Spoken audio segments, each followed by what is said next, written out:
Hey everyone, welcome to Mount Schmoedown. The Schmoedown show where we go into players' careers. Except for the summer, we're going into factions, and today we're going into corruption. I am Ben Rainer, and with me, not my usual co-host, and I have two corruption fans here. Brian and Heather, how are you guys doing? It's great, good talking about the best Schmoedown in all in history, and it's great to be here talking about the history of it. How about you, Heather? How are you doing?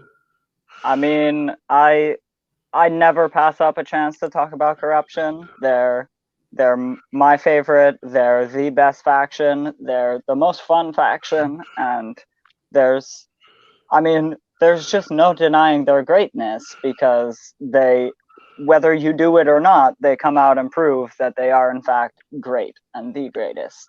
And Ray faction will, champions. will always be the first faction champions, and will likely be the first two faction champions.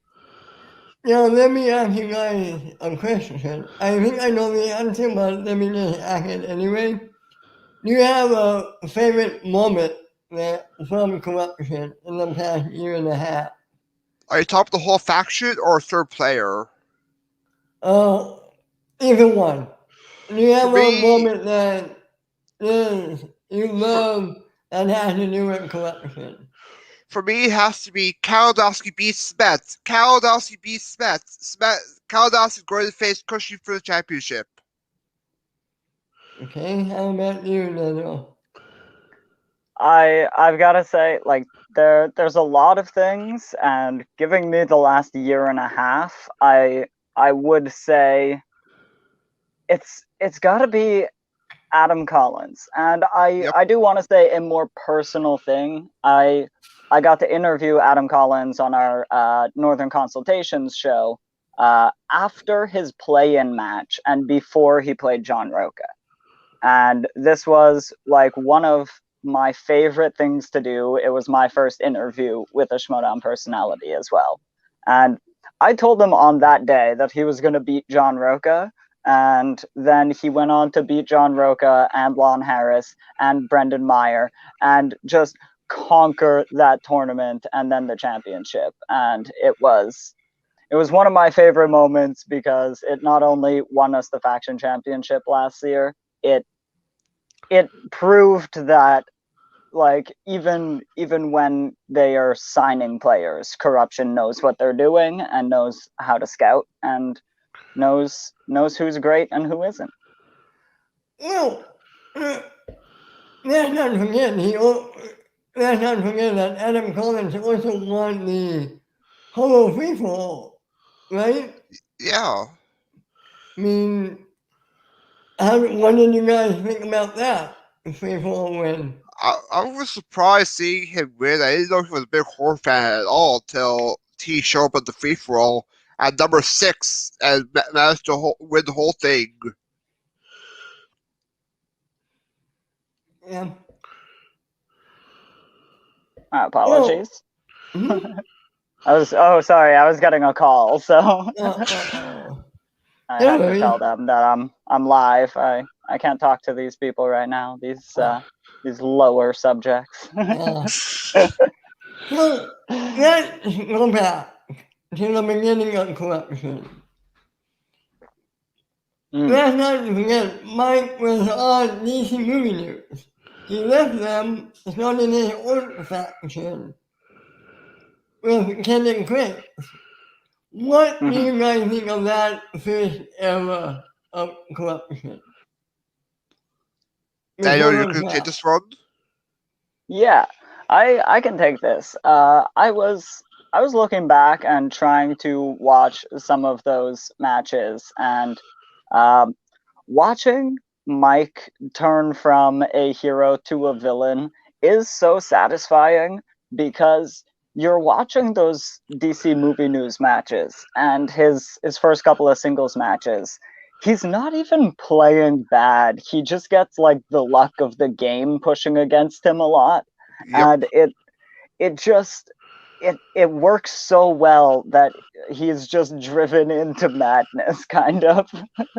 And then he forms KORRuption, and I really liked Ken and Grace, and I love Grace for like continually just leaving factions as they fall apart and then making new ones.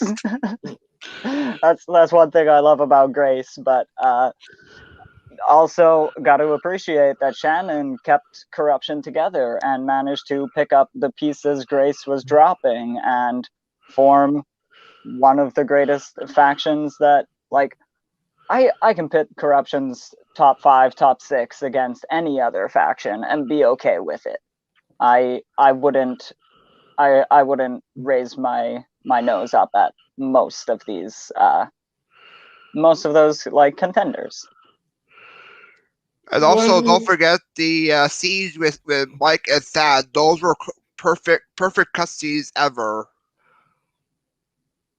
Well, let's talk about that. In your opinion, to this anarchy, what Mike and Thad make anarchy? What do you guys think about that? Brian, that was not with you. I think it was perfect. It was a great way to shake up the team division, pay like who would ever guess that Bibiani and Mandos as a team? But and some of these ways also Mike managed to create the first ever Intergeekdom tournament, made it to the finals against Mark Konopik, his rival, and I think Anarchy was the best thing about the Schmoedown. I fully agree with that. Anarchy was one of my favorite things to happen to the Schmoedown. It introduces Chance, who is one of my absolute favorite players, and I can and will argue that he is one of the best players, top 3 at best, if you want to call him the 3rd best player in the Schmoedown. And I love their introduction. I love that, like, everybody kind of got thrown around in Anarchy, but Mike is one of the few people who literally got a rookie off of the street. I mean, out of the fan leagues, and like had game tape, had the knowledge, worthy competitor. But everyone else was teamed with another Schmoedown competitor, and Mike had to like take on this extra role as well as being the face of the storylines of those seasons and the mastermind behind Thad Williams and all of that, and just he took on so much and was really the star of those seasons. And without him playing that villain, you don't see the rise of Rachel Cushing's stardom, of her, like, she is the perfect foil to his like over the topness. Like, it works so perfectly. I love every one of their matches that they play, which we will get into. There are a lot of them. Yes, we will. Now, is this right? Is Mike and Chance the last team to still be together since Anarchy? They're the only team left from Anarchy ever. Wow, that's amazing. Because, yeah, what do you guys think of that? That they are the last team standing. It makes sense though, because Mike and Chance are like what are like my favorite team ever in the Schmoedown. Yeah, I agree. Like, they are one of the best teams out of Anarchy, and I think part of that, the KORRuption model was used to build many teams that went forward. And there's a couple other examples, like Who's the Boss is a very great team from Anarchy, and it almost lines up, but like Mark Riley and Mike are slightly different players, and Ben and Chance are slightly different players. but the balance is almost the same there. And Well, so I no, see why that was one of the longer standing Anarchy teams as well. But I mean, KORRuption's record stands for itself. They've never missed a 5-pointer, that team. And so you can't break up a team that plays so well, even if they have 3 or 4 losses now. And they're the super team killers. Like they beat Firefall, they beat Danger Zone, they beat the Charwolf. They're like the super team killers. yeah, I mean, and they have great chemistry, like you already said. Both of them are now in Interkingdom. Let's talk about that. Mike, well, that's not just Mike. I mean, yeah, he would have decent news, but then he left, and then he moved into Interkingdom. What are you guys' thoughts about that situation? I mean, Daaniel, Brian mentioned it. Yeah, Brian mentioned it before. The Inner Geekdom tournament, playing Mara that first time, his trilogy with Rachel Cushing, like all of those things. I will say that Rachel Cushing is the best. Like she's the GOAT of Schmoedown, in my opinion, and even though Dan is definitely the singles GOAT, everybody in the Schmoedown respects Rachel Cushing, and like there are people still to this day that argue she's the best and most knowledgeable player, and just was a little, thrown off by the performance aspect of the game. And She got better with it, though. She got better with it as she went along. Yes, she did, definitely. yeah. But that said, while I think she is the best to ever play and the best Inner Geekdom player, Mike built the division. Without Mike Kalinowski, you don't have any of those storylines. He was much like John Roca building the singles and teams division, because when you're the biggest, baddest villain, that's what builds the heroes up. Without villains, heroes are just bullies. I mean, he's the only 3-time Intergeekdom champion for a reason. And don't forget, he also, another rival of his, Kevin Smith. I'll talk about that. I mean, What do you think of that rivalry? That's not been playing. for me, Kevin Smith might be hot take. He's kind of overrated. He did play that strong many players. Mike have played the strongest players ever. Cushing, Mara, all the great Intergeekdom players. Smith's played at the weaker players. What do you think, Daniel? I do disagree with that. Like I never take a player's opponents into account, because when you look at Kevin Smets, he's hitting 93, 95% of his questions anyway. If you put 3 more in front of him, you can assume he's going to hit at least 2 out of 3. And so I tend to, like, he got lucky to have opponents that were lower ranking, but like I also don't hold it against Marisol, who has had some lower ranked opponents, but she is playing the caliber you need to face the giants. And that's how I felt about Kevin Smets.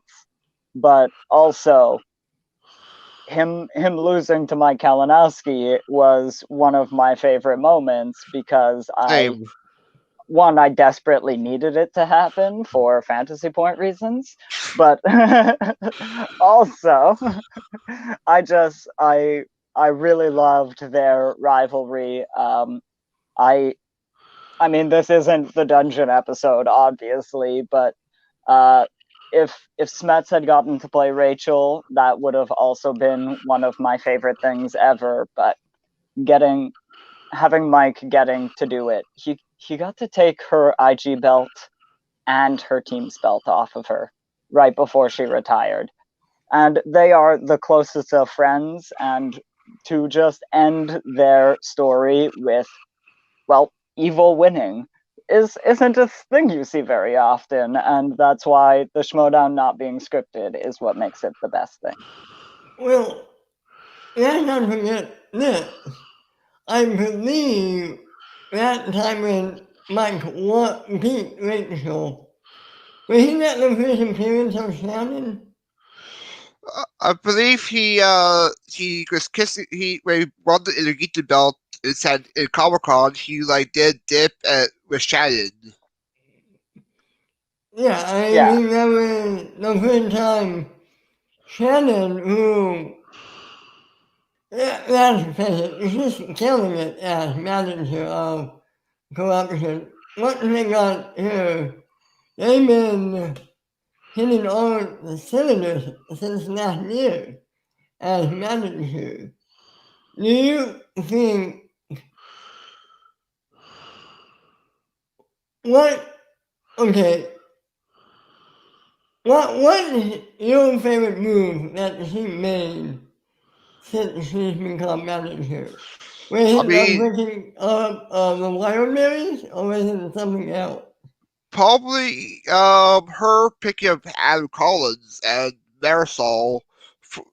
Adam Collins was out of nowhere. He was a free agent, and how a free agent managed to become rookie of the year, undefeated, and win the belt in his first rookie season. Yeah. I mean, my favorite moment I was mentioning earlier is the point where Swag picks up Josh McCouga, and right after Shannon comes up, chugs a whole glass of champagne, and then taunts everyone in the crowd, destroys our beloved producer Dave Lees. I mean, I love the guy, but he's a Wildberries fan, and his world ended that day when my love of KORRuption began, because when Elliot Dewberry went to KORRuption instead of getting to sneak into the next round and go to Winston, I knew I was dealing with both a genius and a supervillain, and that sold it. Let's not forget this. Thank you, Leo. I forgot about this. Yes, this one. She ran away Bonnie just because she lost. And don't forget her feud with Bonnie and her Bonnie's match against Marisol. Yep. Mm. Okay, Yeah. Shannon has 3 feuds right now. She's feuding with Grace, Roxy, and Shannonite, and Bonnie.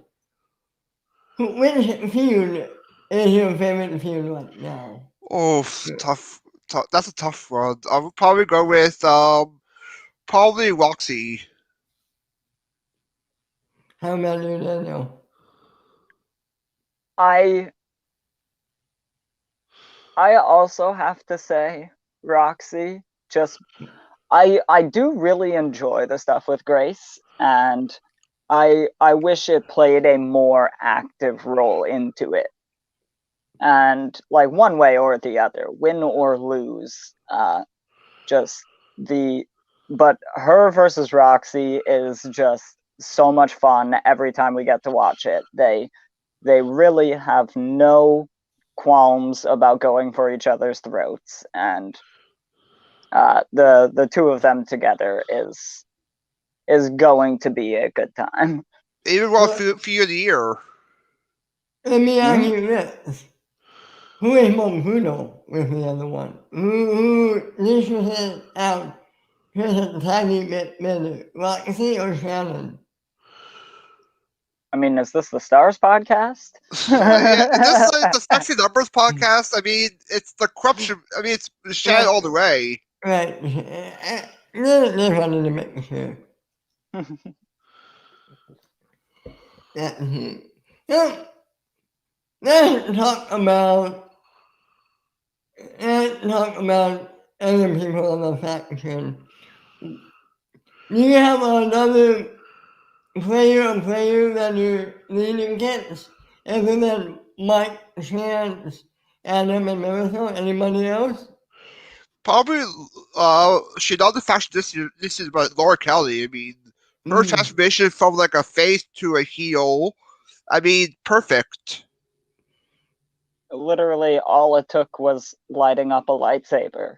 It is one of like I really like that turn as well, because while you watched Mike go and go and go and go and keep like losing to the luck of the game and to like just slightly better opponents, slightly luckier opponents, and then but Laura has a small amount of matches.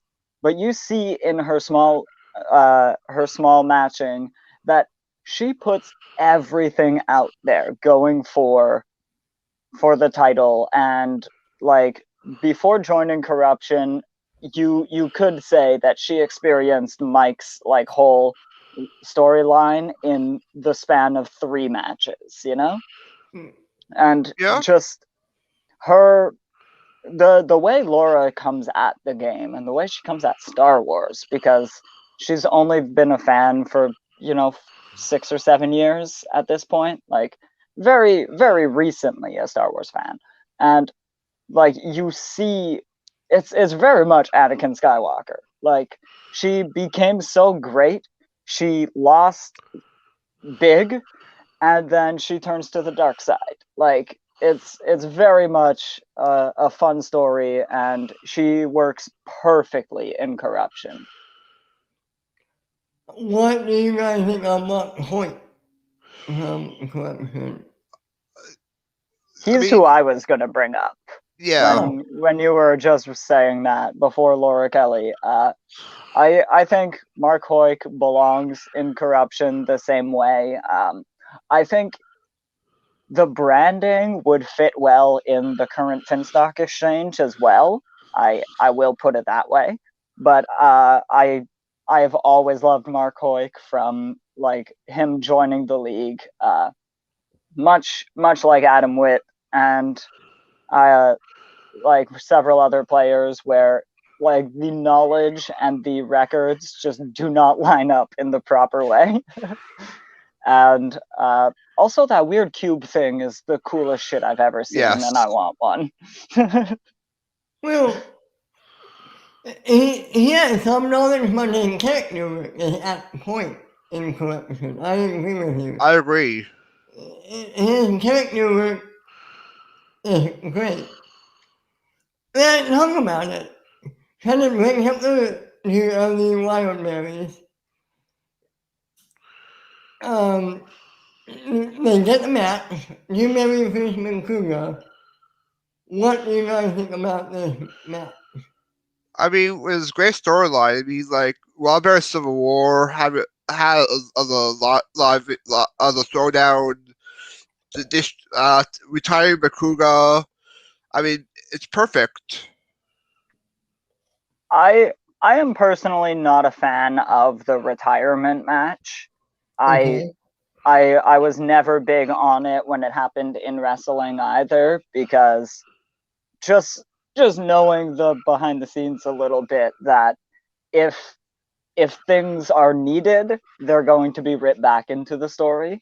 And so while it is fun and it's like it's a big drama thing, I do kind of I can't get as invested in them as I do with like the Shire Wolves retirement match, where it was like, well, we're going home whether or not we are giving these belts to KORRuption or dropping them on the table for the winner of the tournament.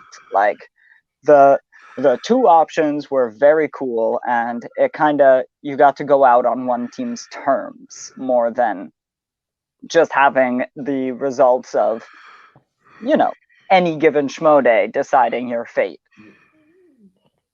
Well, okay. Let's talk about the teams for a second. On KORRuption, we have two teams, KORRuption and Deception. Now talking about KORRuption for a little while. What do you guys think of this team, Mike and Chance? What do you think of their careers so far? I mean, they've been improving every match. I mean, like one of the matches they had against Five Fathers, Mike played perfect game. Is like their second match ever against Five Fathers, and like for KORRuption being a two-time champion, Mike being double belted once and almost becoming three-time champions at Collision. I mean, it makes sense for them being one of the greatest teams of all time. Absolutely. Yeah, I mean, their continued performance in multiple divisions, while we have seen an increase of players who are doing that, we have yet to see players play. It kind of goes back to why I still cannot take Rachel out of the number one spot.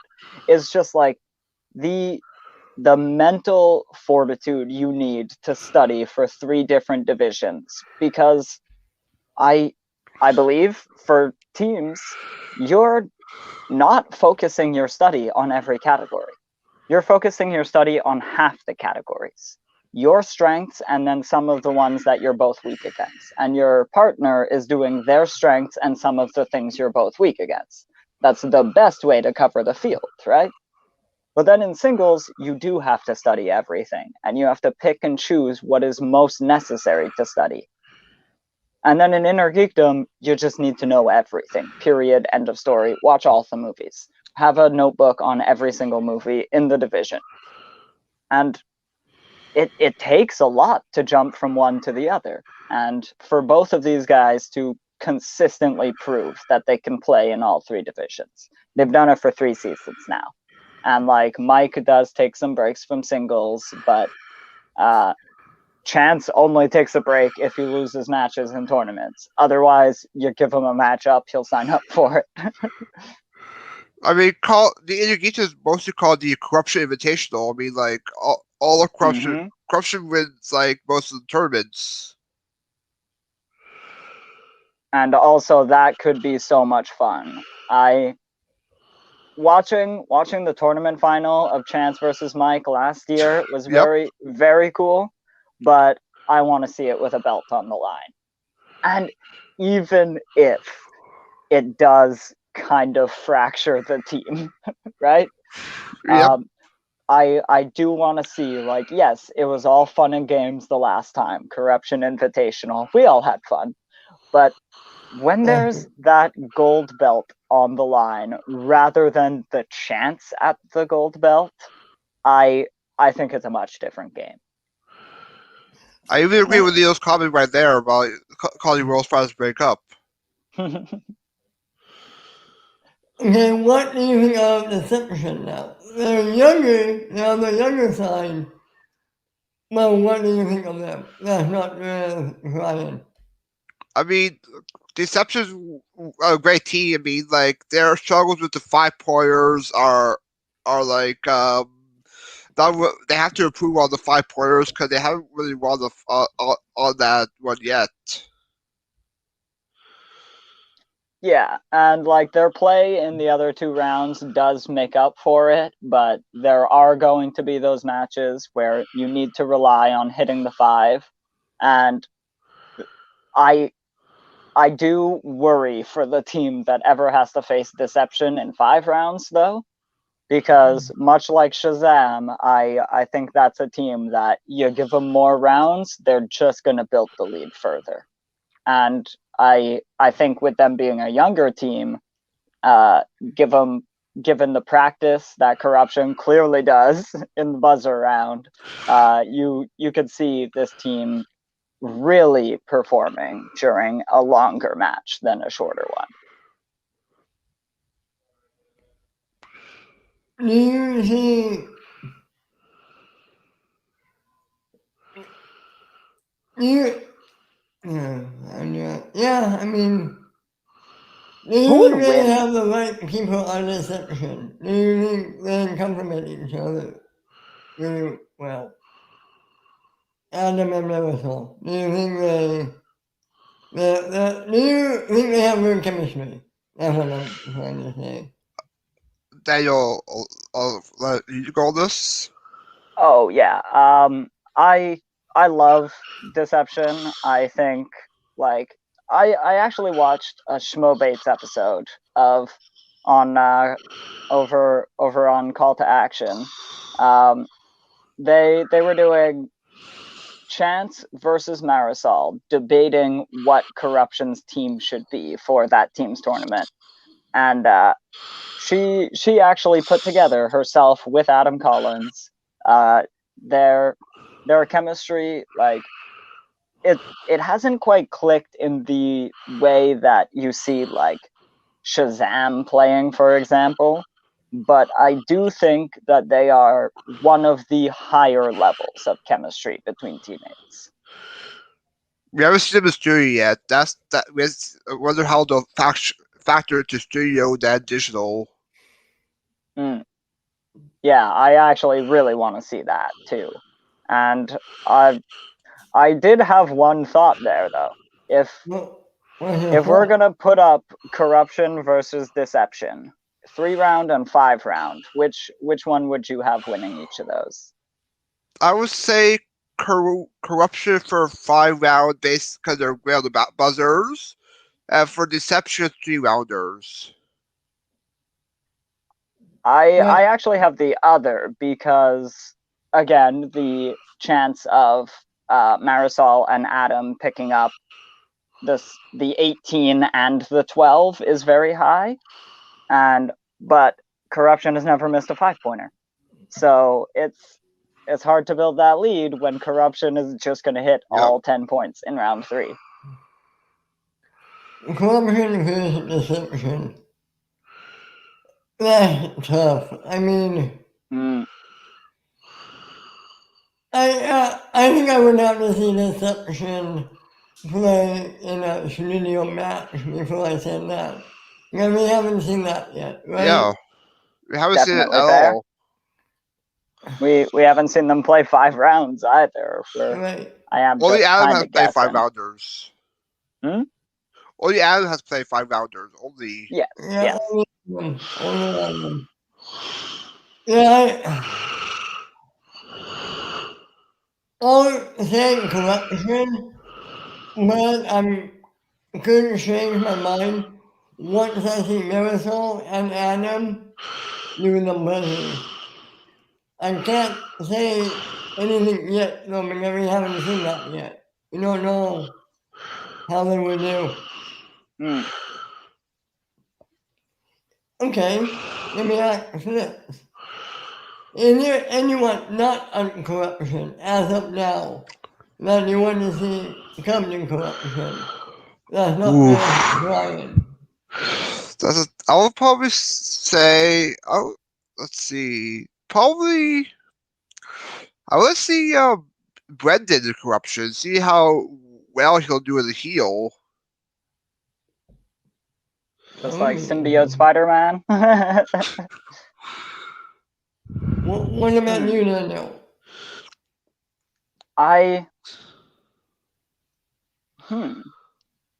That's a tough question. Yeah. I would say honorable mention to Stacy because I really loved when she was in Korruption. Like, she really has the attitude for it. But the thing I would really like is probably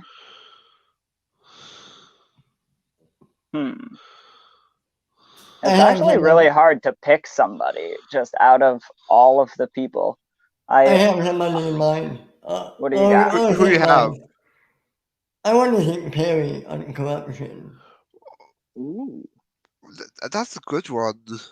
Yeah. I think under Shannon, that could be very scary. That could be a scary Perry, having never seen him before. And I mean, I did figure out my answer too. Oh, but who is it? he's got to put the jacket back on, and it's Paul Paul. Oyama. Oh yeah, Paul Oyama in KORRuption. Paul and Chance as a team. Oh my god, that's all I want. It makes sense because they're both family girls. And also some of the most terrifying players in the game. It would be a lot of fun to watch. Maybe Paul goes full heel and maybe he needs Winston. Oh man, that would be great. Or maybe Alex David is in KORRuption. No, because they only have Scrimshaw. If I'm not Yeah, they- mistaken. Yeah. Shannon puts Deception into the team's tournament. KORRuption breaks up. Paul Oyama quits Winston's team, gets traded for Mike Kalinowski. That's I love that, but I love that. honestly, that is the one thing I am still hoping for. It would have to be, storyline kind of things, but the one thing that kind of sits in the back of my head is Shannon dropping Mike would be just like the Oh my hardest thing God. you could do. Is like she's finally like they're kind of a team now, but Shannon is quickly becoming a very big face and part of what KORRuption means. And it would be really funny to see her just usurp even Mike. Yeah. Or imagine Ace in KORRuption after all the disrespect he's been getting from Winston.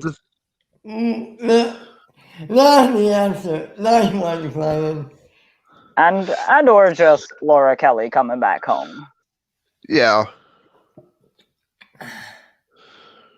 I like Laura on Swag, to be honest with you. I love you on KORRuption, don't get me wrong, but I like you on Swag. But damn, if Shannon does throw Mike under the bus, and I don't think it will ever happen. It I wouldn't. don't see that happening. And a returning player from the yesteryears, I would pick the sassy one, Clark Wolf. Or the classy one, I should say. I mixed those up, but That Clark would be Wolf good. under good. Shannon. Like you watch Clark Wolf's first match where she's just picking all of her opponent's questions as well as almost going fully perfect. And whether or not she's allowed to steal from her opponent, she's answering their questions anyway, just to prove like I know everything. I mean, her chemistry with Real is that effing real. And a heel Clark Wolf would be hella fun. Okay, I got it. I got the answer. Clark and Rachel playing under Shannon. Oh my God. I like it, but I can't see Rachel playing under a heel, and I don't like see her it- really as a heel. She's more of a face. yeah, you just run into the opposite storyline that you have with Chandru playing against Winston, where there is only so much you can do before you either need to break them up or make them up. And like you run into that, but I think Clark could really do the heel aspect of it, which is why I saw Rachel's face above your head and I was like, Rachel, no, Clark would be better. Okay, Yes. I got it. Clark and Perry as a team. Oh, Ooh. I like it. I like it, honestly. Yeah.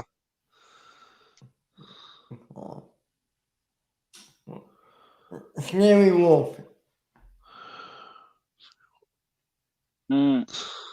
Oof.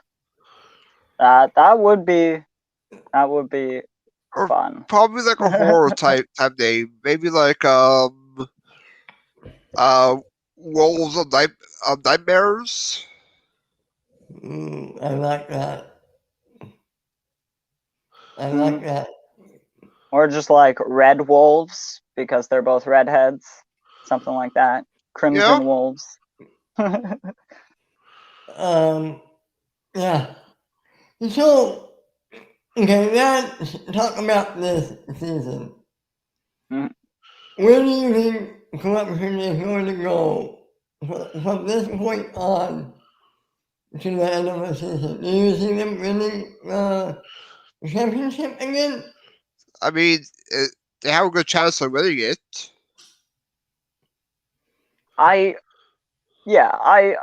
In my heart, I want to say number one, obviously. Right. I want to see the singles bracket, but I think they have a strong bracket in the IG tournament. They have a Yep. strong bracket for Scrimshaw in both of the Star Wars brackets I've seen. And depending on who ends up in that singles tournament, because we got 3 people on a path to a title right now, and Jacob Blunden, but we will eventually see who the other KORRuption competitors in the tournament are, and that will kind of determine, because the tournaments mean a lot for the ability to make up ground. I mean, like next month we'll see Marisol playing spoiler alert, Ethan Oren. Yeah. Yeah. Do we want to run through that quickly? What are your Yeah, predictions? that go through that. I think she could probably win it because based on her stats so far, playing like 90s to 100.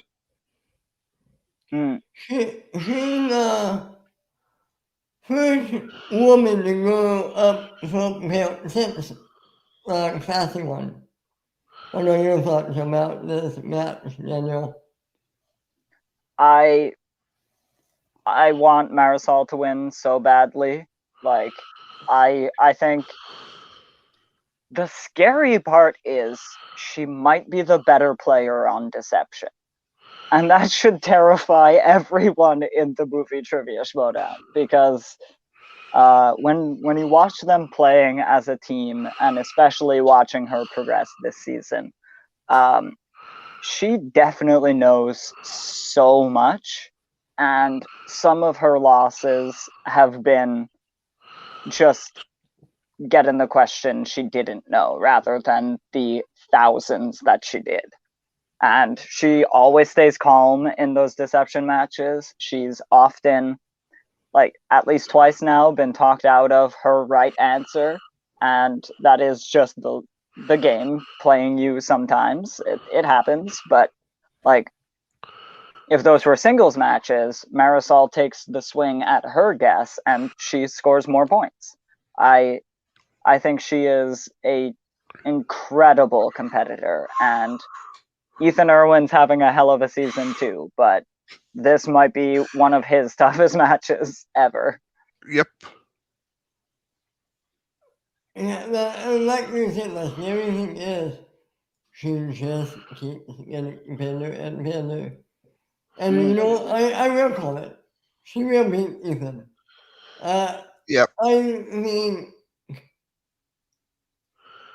I think her path right now is on a unstoppable one, and I think she got this. And I can't wait to see her go for that belt. Yep. And Yeah, it sounds like we are getting that.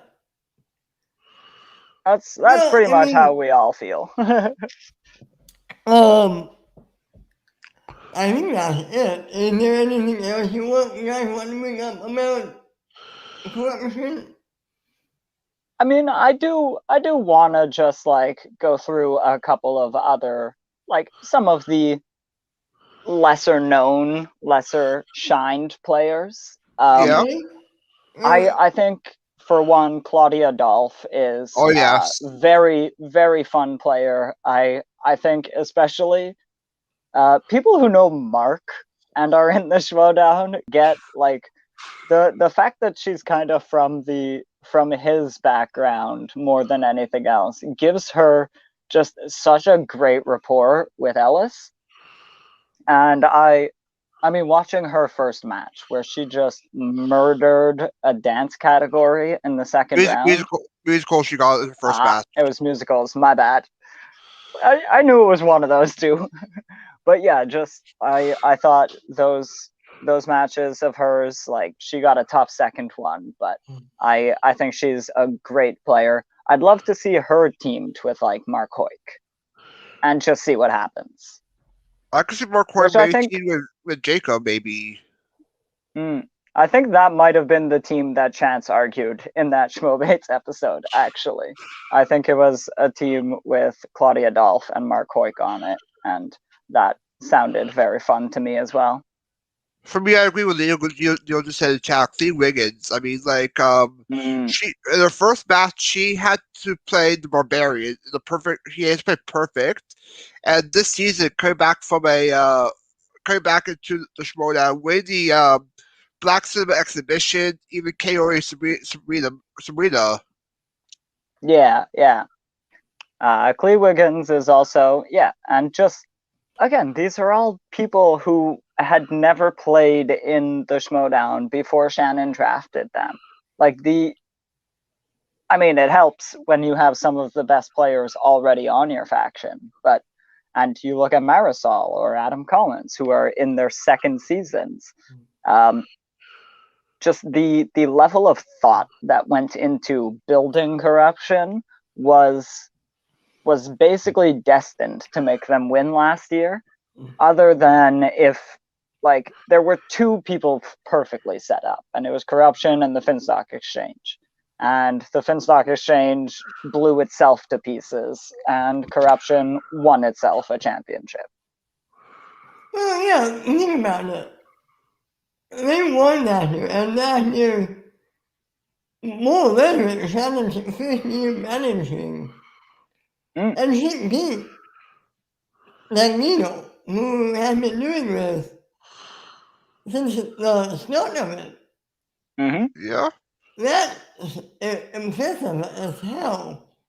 I mean, yeah, not to give Shannon all the props in the world. She did the impressive, building a kick-ass team and more or less keeping that team together this year so far. And if you look at it, I mentioned it when we were talking about teams as well, but a lot of factions built their factions on the KORRuption model this year. You built your top four at the top. You really needed the players that were going to be in high positions, but everyone doubled up on Star Wars players. Everyone made sure they had a spare IG player. Everyone looked for those triple division players. Like, a lot of this year's factions resemble KORRuption's draft from last year, from season 7. I mean, like, the exchange took what the KORRuption model was. I mean, all rookies. Yeah, KORRuption was a number of rookies, but they. Yeah, I think the dungeon is kind of more. Last year they were all rookies, and that kind of didn't pan out. And then this year, they're the greatest example of the KORRuption model.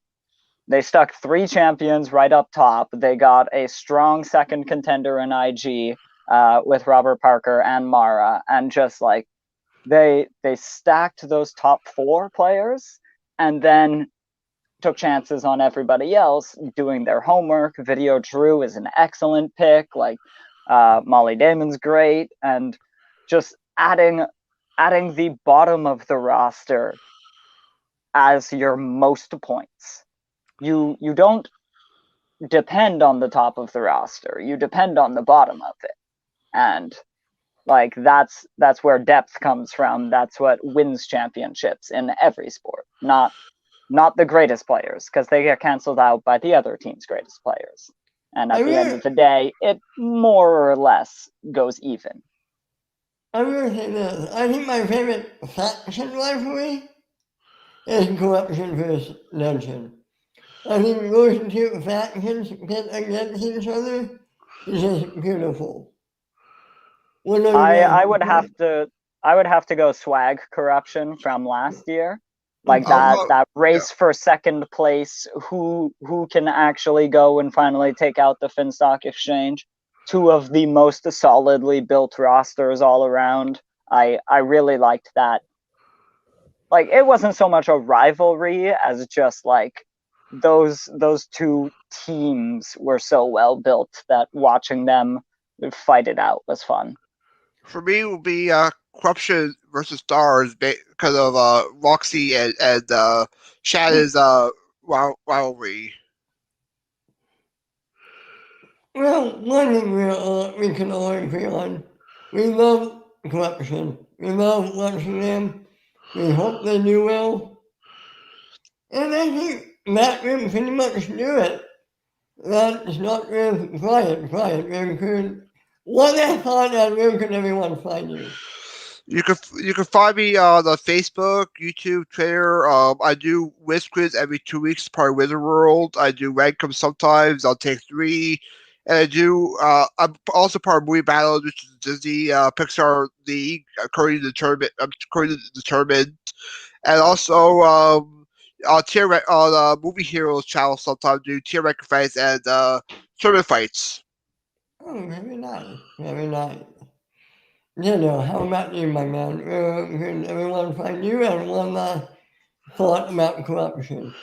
Yeah, I can be found pretty much wherever Schmoedown stuff is going on. I don't know when it's happening, but I've started to sign up for some trivia matches, so you might see me around those parts in the near future. And I mean, when I can make my schedule work, you can find me on as many of our shows, Schmoedown Night in Canada, or this one here. You could also find me over on, speaking of Schmoedown sometimes, the JCast Network, also produced by our president, our owner, our what do we call Lou? The big guy, the big man, the Frenchie. Frenchie, the big guy, so, I like that. The big guy, yeah. And yeah, you can find me pretty much all over the Schmoedown sphere, and other than that, I don't have a huge online presence. So you can just watch our other shows, watch our Chance and Adam Collins Northern Consultations, both excellent interviews. I loved interviewing Adam, and Chance, one of my favorite players. Like, that was terrifying, just sitting down with one of your favorite players and just having to question them. Yeah, I don't know like, how you guys do it. I would be scared shitless. But oh hands yeah, on, and you guys are killing it. my favorite corruption moment is every time I get to see John Roca on screen, I tell him about how I'm a corruption fan. Welcome to TKO by Collins. And I let him yell at me because I think it's fun. Apparently, one time, one of the after shows, Roka was on. He yelled at me during my birthday. Oh, I'm sorry. Yeah. And you can find me at my Twitter at Ben_Reedy. You can find me all over this channel. I'm on recapping the past, shooting the breeze, They're short, get ready. You can find me all over. And we have a fun episode next week. Won't say what it is, but it's another fun Mount Schmoedown. Until then, this is Ben. Have a good one.